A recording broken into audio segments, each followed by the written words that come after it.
Hello, this is Tom Britt. West Tennessee PBS is working hard to bring you more local shows and quality PBS programs. And they need your financial help because they don't run commercials, they rely on your support. It's easy to donate. Go to their website, westtnpbs.org, and click on the Donate tab. Your donations to Channel 11 stay local and help WLJT-TV continue their mission to be as local as possible. Thank you, David. Yeah, it's a little late that time. Your timing's off, Harris. That'll never stop.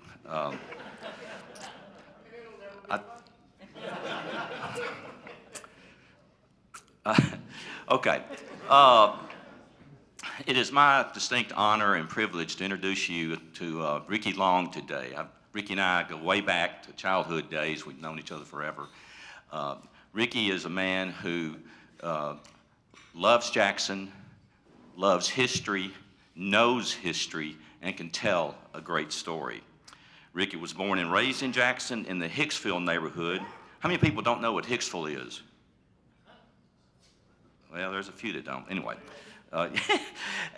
And he is a 1976 graduate of Jackson Central Mary. He has a lifelong love of history, and his family's roots in Madison County go back 7 generations.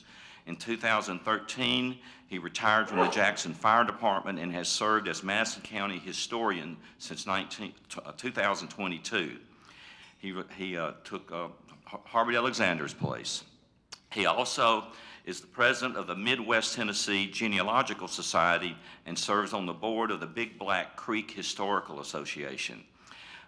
He also volunteers in the Tennessee Room of the Jackson-Madison County Library. His wife Brenda and Ricky are active members of Skyline Church of Christ. So would you please give a warm welcome to Ricky Long.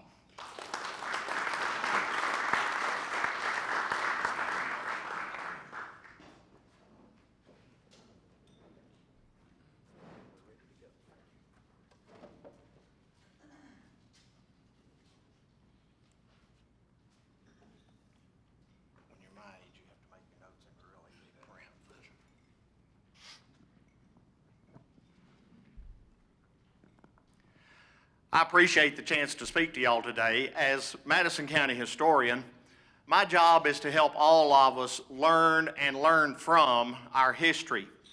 And I want to take this opportunity to try to dispel the idea that I think some people have, that learning history means nothing more than memorizing dates and battlefields. There's a lot more to it than that. I think it's important for us to learn our history for several reasons.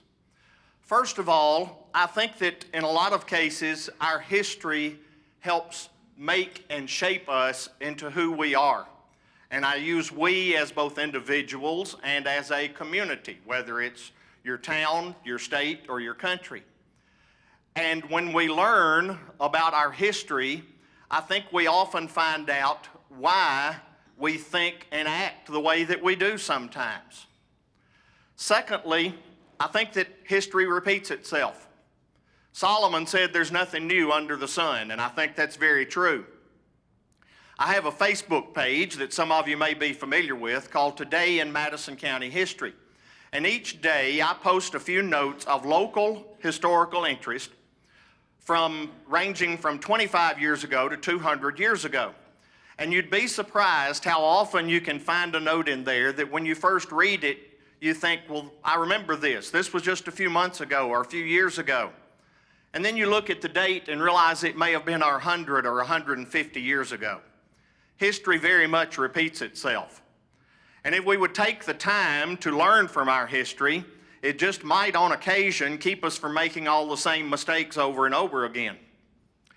And third, I realize that not everybody here today has been as privileged as I was to be born and raised in this county. And so there are times when the natives among us probably lose you in conversation. When you hear us talking about things like Hicksville or Mayor Conger in the 60s, he really doesn't look that old yet, does he? Or being on the Cousin Toonie show. if you don't know our history, those things may seem like gibberish to you. And so it will help you to learn the local history to be able to fit into our conversations a little better sometimes. And when we start to learn our history, I think we realize that history is more than memorizing facts. It's about telling a story.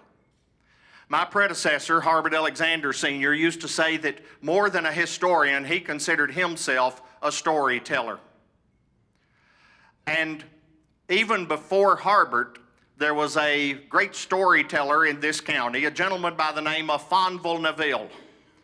Now, Mr. Neville was especially interested in the Denmark community. Some of you may not be very familiar with the Denmark community. It barely exists today, other than in the form of the old Presbyterian Church, which is probably the most historic building in this county. But there was a time early in our county's history when Denmark was the largest community in Madison County. And Fonville Neville had a regular newspaper column back in the 1940s and 50s to where he kept alive those stories of Denmark because they were our history and he didn't want that to be forgotten. A couple of years ago, I had the opportunity to portray Fonville Neville in a cemetery walk. And since he's only been dead about 45 years, I knew that there were going to be people there that day who had actually known him, and I didn't. So I asked a couple of them to tell me something about him, about his mannerisms or his speech. And the answer I got from more than one was that all of his stories began with, well, it went like this. So today I want to pass along to you a couple of Fonville Neville stories of life in early Madison County. Well, it went like this. One of the earliest stores in this county was operated by the Harbert brothers. It was at Estonale Crossing on the Hatchie River, but after a few years, they moved it up into downtown Denmark, Tennessee. Now, of the two Harbert brothers, John was probably the more settled of the two. He was the older one. He had a good family. He had a good business mind, a good head on his shoulders, upright, straight-laced gentleman. Billy, on the other hand, well, let's just say all of the good traits in the family fell on John and all of the bad ones fell on Billy. Billy was known to take a drink now and then. He was known to gamble a little now and then. And I think most of us know that when you put those two things together, good things rarely happen. Well, back in those days, there weren't very many good roads in the county. So when you wanted to get supplies for your grocery store, you generally had to take one of the Mississippi River boats to one of the cities up north, like Cincinnati or St. Louis, to buy supplies. And on one occasion, Billy Harbert was sent with several $1,000s of the brothers' money to buy supplies up north. Well, there were other gentlemen that rode the river boats during those days. They were usually called riverboat gamblers. And they were not always the most scrupulous of individuals. And before he got to his destination, Billy Harbert had lost every penny of the store's money. And he was so embarrassed and ashamed that he got off at one of the little port stops and he sent a telegram to his brother. And he said, "Sir, I'm so sorry to tell you, but your brother was robbed and beaten and thrown overboard and his body was not recovered." And he signed the boat captain's name to it. Well, John Harbert, of course, wanted to know more about his brother's death and maybe avenge it, so he contacted the boat captain, who said, "Sir, not only have I not sent you any telegram, but I don't know anything about anybody being robbed and thrown off of my boat." Well, I kind of wonder if John Harbert didn't already suspect something was up, but nevertheless, there really wasn't much he could do about it, and so after a period of mourning, life in Denmark went on. Well, after a while, Billy apparently began to grow a conscience. And so he snuck home in the middle of the night to try to get forgiveness from his brother. And he promised that he would never, ever do such a thing again. And John said, "I know you won't, because you are going to admit this and apologize to everybody in Denmark." And that very night, he sent 6 of the servants out to dig a grave in the cemetery and to build a coffin. And he went down to the Presbyterian church and he rang the church bell to summon everybody in the community to come. And when they got there, he said, "Friends, Billy Harbert's body has come home. And we're going to hold a funeral for him this very evening." Well, that in itself was pretty odd to be holding a funeral at night, but lo and behold, they looked, and here down the road came 6 of the servants carrying a casket, albeit an empty one, but they didn't know that. And they got to the church, and they went up the front steps of the church and down the aisle and made a right turn and came right back out the side door without stopping and up to the cemetery. And when they got up to the cemetery, everybody gathered round, and I'm sure there was a lot of crying and weeping. And as they lowered the casket down into the grave and began to fill it in, John Harbert stepped up and said, "Now, friends, tonight we bury the old Billy Harbert. And along with him, we bury all of his shortcomings. The fact that he was known to drink and gamble and lie and cheat his family and friends. But tonight we bury all of those, and they will never happen again. And tonight I introduce you to the new Billy Harbert, the one who will never do such a thing. Will he?" And out of the shadows stepped Billy Harbert to be welcomed into the newness of Denmark life. Now, I don't know if Billy Harbert ever took another drink again or not. I do know that he moved to Texas, raised a good family, and when he died many years later, he was the president of a bank and the richest man in Colorado County. And I also know that to this day in the Denmark Cemetery, there's at least one grave with an empty casket in it. The one where they buried the old Billy Harbert that night. The Denmark Presbyterian Church was for many years pretty much the center of the Denmark community, and Fonville Neville was a deacon in that church, so a lot of his stories revolved around that church. And one of the ones that he told was, well, it went like this. Now, most of you probably know that Presbyterians are known to be a little bit more stern and stoic a group than some other Christian denominations. Now, let me tell you how church worked in those days. Husbands and wives didn't generally sit together. The women all sat over on the right side, and the men all sat on the left side. If you saw a man sitting with his wife, you could figure he was either newlywed or henpecked, or maybe both already. And the older folks liked to sit towards the outside of the pews, and there was more than one thought on the reason for that. Some people said it was so that when the preacher cast those poison sermon darts at them, they would hit at an angle and glance off instead of going right straight through. There were others that said that the ladies liked to do it so that they'd get a better field of view of what the other women had on in church that morning. And then down in the center section, right at the very front, that's where all of the young mothers with really small children sat, so as to be of maximum discomfort to the preacher in his pulpit. And on the back right side, that was where all the young courting couples sat. On the left side, that was where all the young men sat who were of courting age. They just didn't have anybody right then to be courting with.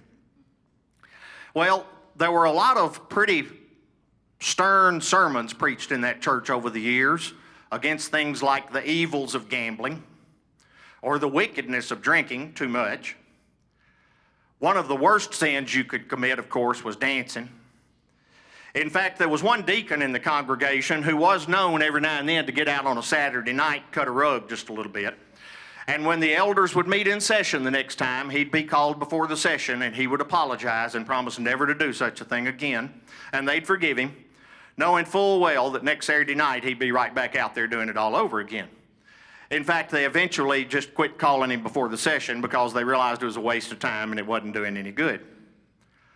I guess one of the bigger stirs that the preacher ever created was the morning that he preached against the sin of women riding astride instead of side saddle. In fact, he even went so far as to demonstrate. He said ladies should be riding like this, and instead some of them are riding like this. You should have seen the looks he got from the choir loft that morning. But without any doubt, the most memorable morning ever at the Denmark Presbyterian Church was the morning of the special music. You see, special music just wasn't something that was done very often in churches in those days. It wasn't like it is now where you have it most every Sunday. But on this one occasion, the regular preacher was out of town, and they were going to have a young seminary student from the city step in to preach for him that morning. And Miss Mary, the church organist, thought it might be a nice touch to have a little special music that morning to impress him with. So she asked the best musician in the neighborhood, old Uncle Ram, if he would play his violin for them during the offering time. And Uncle Ram allowed us how he really wasn't too much of a church-going man, but he did know one tune called Jordan is a Rocky Road to Travel. And Miss Mary said, well, I'm not familiar with that tune, but it certainly sounds scriptural enough. That ought to be just fine. So the morning came, and when it came time for the offering, Uncle Ram got up to play softly and sweetly, Jordan is a rocky road to travel. And as the men got up to pass their hats for the offering, now let me explain to you, back in those days it meant just what it said. They didn't use those tin plates like churches use these days. They actually passed their hat like this. And that was good because when you dropped your offering in the hat, it didn't clink when it hit the bottom, and nobody could tell if you were dropping in 2 cents or 2 bits that way. And as they began to pass the hat, and Uncle Ram began to play, well, the fact is, Jordan is a rocky road to travel is not so much a church hymn as it is an old-time Saturday night hoedown fiddling song. And Uncle Ram was not so much a church violinist as he was an old-time Saturday night hoedown fiddler. And by about the third line in that song, both of these facts had started to become quite obvious. And as the deacon over on the right side moved from pew to pew to pass the hat, he noticed his toes starting to tap just a little. And when the knee realized what his toe was doing, well, the knee got in on the action and it decided it wanted to shake. Did I mention that the deacon taking up the offering that morning was the aforementioned dancing deacon? And when his left leg saw what his right leg was doing, well, it decided that it wanted to get in on it just a little bit too. And by the time he reached about row 5, this deacon had his coat tail in one hand and his hat in the other one, and he was dancing his way from pew to pew, and he would dance his way in and present his hat to the ladies just like he was asking them for a 2-step, and then he would dance his way out and dance his way into the next pew. Well, now the deacon over on the other side, he hadn't always been a church deacon either. But by this point in life, he was so old and stove up that he could barely get down on his knees to say his prayers at night. But something about that music that morning came over him like a magic elixir. And by the time he reached about row 8, he was shaking like he had the St. Vitus dance as he went down passing the hat. And when they got over to the center section, the young people had by this point in life pretty much been taught that religion is not something to be taken sourly or sadly, it's to be enjoyed. And when they saw how the deacons were doing, they thought it must be okay, so they began to tap their feet a little bit. And they began to pat their hands, and they began to move their shoulders. And for long, all of them were, as you folks might say today, they were a rocking and a rolling. And everybody was doing this, and down front sat the new preacher. Well, he was a city boy, and he'd never preached in a country church before, so he thought, well, maybe this is just the way they do it in the country. And as he sat up there in his pulpit chair, his feet started to tap, and then his knees started to move. And when his hands started to pat, he tried crossing his arms to get them to stop, but they just yanked themselves apart, and then the shoulders got in, and he was sitting in his pulpit chair doing this number, and everybody was enjoying themselves, and by this time the chandelier was swinging, and the globes and the wall lamps were rattling in their brackets, and everybody was just having a good time except Miss Mary, the organist. She was mortified. And she tried to get Uncle Ram's attention and said, "Psst, psst, Uncle Ram, Uncle Ram." Well, truth is, he was a little bit hard of hearing, and the louder she went psst, psst, at him, the louder and the faster he played. And so she waved her arms at him to try to get his attention. Now, Uncle Ram had been in church a few times, and he knew that usually when the song leader waves their arms like that, it means give it everything you've got, don't hold nothing back, and so he did. And finally, she couldn't take it anymore. And she jumped up and snatched that fiddle and bow away from him and plopped herself back down on the organ bench. And she began to play so softly and so sweetly, the only song that came to mind at the moment, "Just As I Am Without One Plea." Probably wasn't the most appropriate song for the moment, but nevertheless.